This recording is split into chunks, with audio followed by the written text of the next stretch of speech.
Hi guys, ഞാൻ Diya. Welcome back to my channel Diya rocks. അപ്പോൾ ഒരുപാട് നാളുകൾക്ക് ശേഷമാണ് ഞാനിപ്പോൾ ഒരു വീഡിയോ ആയിട്ട് വരുന്നത്. അതിന് കാരണം എന്ന് പറഞ്ഞാൽ സമയത്തിൻ്റെ കുറവാണ്. സമയം ഇല്ലാത്തത് കൊണ്ടാണ് നമുക്കിത് എപ്പോഴും ഇങ്ങനെ അടുപ്പിച്ചടുപ്പിച്ച് വീഡിയോ ഇടാൻ പറ്റാത്തത്.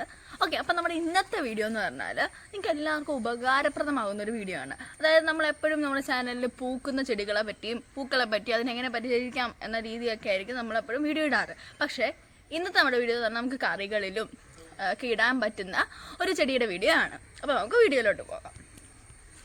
വളരെ ചെറിയ ഒരു ഔഷധ സസ്യമാണിത്. ഇതിന്റെ ഇലകൾക്ക് മല്ലിയുടെ ഗന്ധമാണ്. അതുകൊണ്ട് തന്നെ ഇതിനെ മല്ലിയുടെ ഒരു പകരക്കാരനായി കാണുന്നു. മല്ലിയില വാങ്ങിയാൽ തന്നെ അധിക ദിവസം സൂക്ഷിച്ചു വെക്കാൻ കഴിയില്ല. വളർത്താൻ നോക്കിയാലോ അങ്ങനെ വലിയ ആരോഗ്യമുള്ള ഇലകൾ ലഭിക്കാൻ ബുദ്ധിമുട്ടുമാണ്. കറികൾക്ക് മല്ലിയിലയ്ക്ക് പകരമായി ഉപയോഗിക്കുക മാത്രമല്ല ഇതിന്റെ പ്രയോജനം. ഒരുപാട് ആരോഗ്യ ഗുണങ്ങളുള്ള ഒരു ഇത്തിരി കുഞ്ഞനാണിത്. ഇരുമ്പിന്റെയും റൈബോഫ്ലേവിന്റെയും മികച്ച ഉറവിടമായി ഈ ചെടിയുടെ ഇലകളും വേരും ഇട്ട് തിളപ്പിച്ച വെള്ളം പനി, വയറിളക്കം, ഡയബറ്റീസ്, മലബന്ധം, ന്യൂമോണിയ, ഛർദി എന്നിവയ്ക്ക് ഔഷധമായി ഉപയോഗിക്കുന്നു.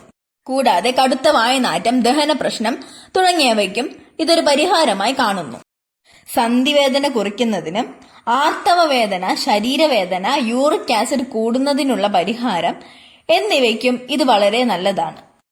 കൂടാതെ ശരീരത്തിലെ ദോഷകരമല്ലാത്ത ബാക്ടീരിയകളെ നിലനിർത്താനും അണുബാധ തടയാനും സഹായിക്കുന്നു. നാഡീവ്യൂഹത്തെ ശക്തിപ്പെടുത്താനും മൂത്രത്തിന്റെ ഒഴുക്ക് പ്രോത്സാഹിപ്പിക്കാനും വൃക്കകളുടെ പ്രവർത്തനത്തെ പിന്തുണയ്ക്കാനും ഇതിന്റെ ആരോഗ്യ ഗുണത്തിന് കഴിയും. വളർത്താൻ വളരെ എളുപ്പമാണ്. കുറച്ച് തണുപ്പുള്ള സ്ഥലം വേണം നടാൻ തിരഞ്ഞെടുക്കാൻ. കാരണം വെയിലേറ്റാൽ ഇത് പെട്ടെന്ന് പൂക്കൾ ഉണ്ടാകുകയും കായ്ക്കുകയും ചെയ്യും. നമുക്ക് ഇലകളാണ് കൂടുതൽ ആവശ്യം. തണലായാൽ നല്ല ഇലകൾ ധാരാളം ഉണ്ടാകും. എനിക്ക് അങ്ങനെ ഒരു തെറ്റ് പറ്റിയിട്ടുണ്ട്. കാരണം ഞാൻ നട്ടിരിക്കുന്നത് വെയിൽ ഒരുപാട് കിട്ടുന്ന സ്ഥലത്താണ്. അതുകൊണ്ട് എനിക്കിപ്പോൾ ഇലയേക്കാൾ കൂടുതൽ പൂക്കളാണ് അവിടെ ഉള്ളത്. വേനൽക്കാലത്ത് ഒരു നേരം മാത്രം നനച്ചു കൊടുത്താൽ മതി. വളർത്താൻ വളരെ എളുപ്പവും ഒരുപാട് ആരോഗ്യ ഗുണങ്ങളും കറികളിൽ മല്ലിക്ക് പകരക്കാരനായി ഉപയോഗിക്കാനും പറ്റും എന്ന പ്രത്യേകത കൊണ്ടാണ് ഞാൻ ഈ വീഡിയോ നിങ്ങളെ കാണിക്കുന്നത്.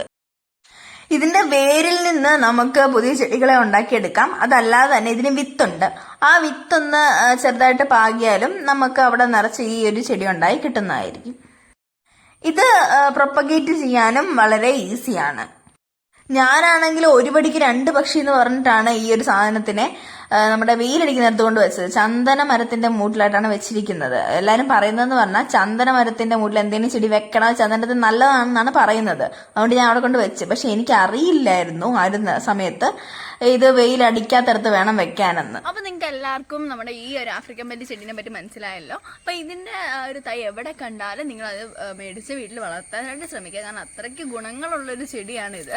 അപ്പോൾ നിങ്ങൾക്ക് എല്ലാവർക്കും എൻ്റെ വീഡിയോ ഇഷ്ടപ്പെട്ടു എന്ന് ഞാൻ വിചാരിക്കുന്നു. ഇഷ്ടപ്പെട്ടെങ്കിൽ ലൈക്ക് ചെയ്യണം, ഷെയർ ചെയ്യണം, സബ്സ്ക്രൈബ് ചെയ്യണം.